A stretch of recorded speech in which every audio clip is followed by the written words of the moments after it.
All right, hello wine drinking people. Time for more of what I've had to drink yesterday. And man, I always say this job keeps getting better on a regular basis. And when you have folks like Andrew from Shafer walking in the back door to taste you on Hillside Select, even though they have no more to sell us, well, I mean, we got ours. Okay, I'm not complaining, Doug.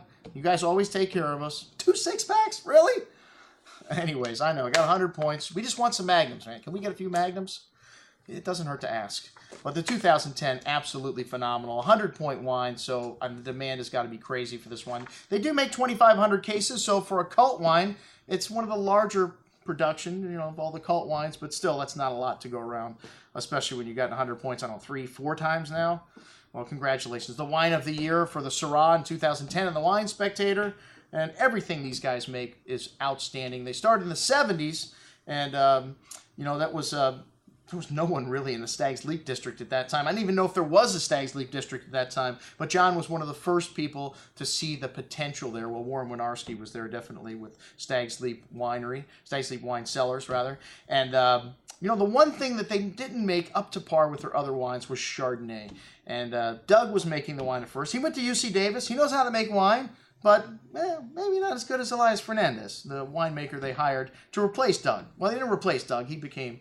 You know, he ran the winery sales and other things. And he and Elias together make a great team, and there's nothing in this winery now. After they fixed the Chardonnay, which the problem with the Chardonnay was, you know, they had the grapes, they were buying the grapes from the wrong place. They had to buy a vineyard where Chardonnay does really well, like in Carneros. And this Red Shoulder Ranch Chardonnay was first released in 1994, and ever since then, every single wine that they produce at Shafer is the top level of quality. Yes, Doug, I still remember those Chardonnays before 1994 that weren't all that great. We still carried them because we loved you guys. But this Red Shoulder Ranch 2012 is outstanding. A great vintage and just a beautiful bouquet. Tropical juicy fruits, lemon blossoms, vanilla bean, creme brulee. Really complex and even bigger on the second day. A lot of people don't believe in decantering Chardonnay, but I'll tell you, the great whites of the world, much better after you give them a chance to breathe. This wine, very bright and focused. A little less oak than they used to in this wine in the past. They used to use, I think, 2 years. And some nice spice still in it, that cinnamon, that nutmeg,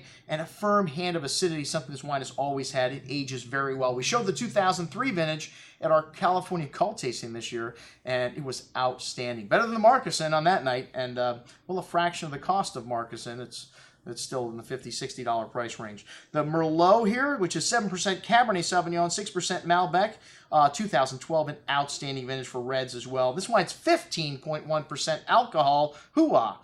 Big and fruity, but a lot of sweet herbs, dark chocolate, tobacco spice, a really rich and layered bouquet here. A lot of that plum and cherry fruit showing on the tongue.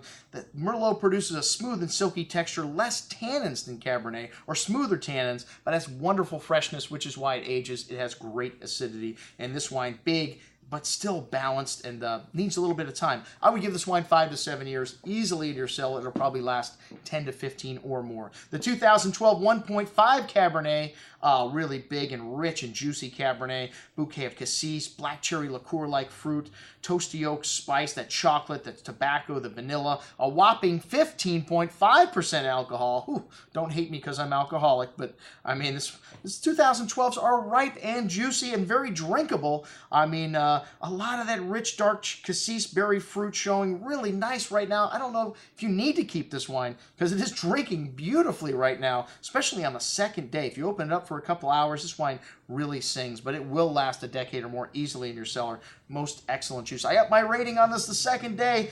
The Relentless, also most excellent. This wine is a little monster, a blend of Syrah, mostly with 9 Petit Syrah in it. And wow, just a load of dark berry fruit here. Blackberries, dark chocolate mocha, some earthy, loamy notes there. A really seductive bouquet and big and chewy on the tongue. This wine's got layers of that dark berry coulis-like fruit, really long and layered on the finish. Bittersweet chocolate, violet floral notes. It is a little monster. It needs a little bit of time. This is the one that I would say you want to keep the longest maybe of this bunch, other than the Hillside Select, of course. But this one was even better on the second day. It's still a little bit tannic, but most excellent juice. One of the best Syrahs, not only in California, but I'd put it up against anything in the world. All right, the Hillside Select, always 100% Cabernet Sauvignon. And as I mentioned before, they make about 2,500 cases of this wine, so a decent amount. And this wine was just very austere the first day. You know, trying to get aroma and bouquet out of it, it needs a day to open up. This 2010 vintage, a cooler vintage, a really classic here that's going to be around for 10, 20, 30 years or more in your cellar. This wine on the second day starting to open up, some fine herbs, some dark cocoa, some big cassis and currant berry fruit coming out. And the third day it's been open. This is the Cabernet on the third day, and it's fantastic. I can't wait to finish the Hillside Select. A monumental effort, but hold on to this wine for a few decades. Killer juice once again. Thank you, Andrew from Shafer, for stopping by and for bringing the Hillside Select. I'm your host, Andrew Lampasoni, signing off for the Wine Watch, saying remember, always drink the good stuff first.